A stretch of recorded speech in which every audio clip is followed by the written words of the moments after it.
Late in the evening, on a fall day several years ago, I was walking on the grounds of Koinonia Farms in Georgia, the place where Milton Fuller, Habitat for Humanity founder, and Clarence Jordan, author, are buried, and where former U.S. President Jimmy Carter had often come to visit them.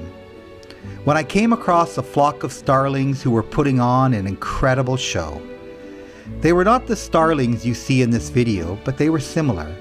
I learnt later that what the starlings were doing is something called a process of murmuration. Starlings don't spend their whole day together like this. Much of the day they are involved in their individual pursuits of finding food, selecting mates, avoiding predators, and whatever else starlings do. But sometimes in the evening they get together from considerable distances to do what they are doing here. The murmuration activity has more than one purpose. Partly, it is done for protection, and a few times in the video you will notice a predator who can't stand up to the force of a crowd. The beating of wings warms the birds up as they prepare to settle in for the night, and I am told that considerable information is exchanged during this exercise.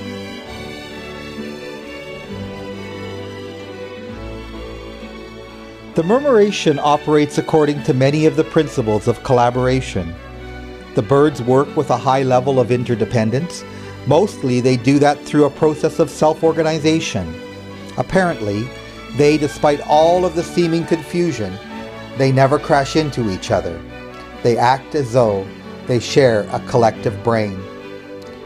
There is leadership in this self-organization. Those who are particularly strong at a certain moment will provide leadership to those who are weaker.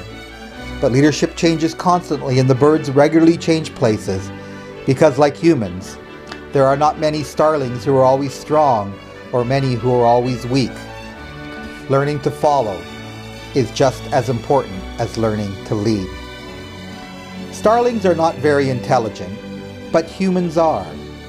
Is it possible that like them we could act more as though we were working from a collective brain? Is it possible that we could find ways to connect with one another to achieve a collective impact? Can we imagine that as we spend more time sharing perspectives, concerns, and information, that we could create something entirely new?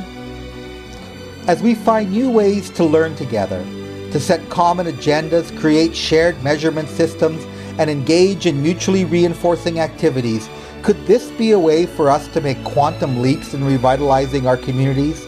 Could this be pointing us to the way to build communities where everyone has a place?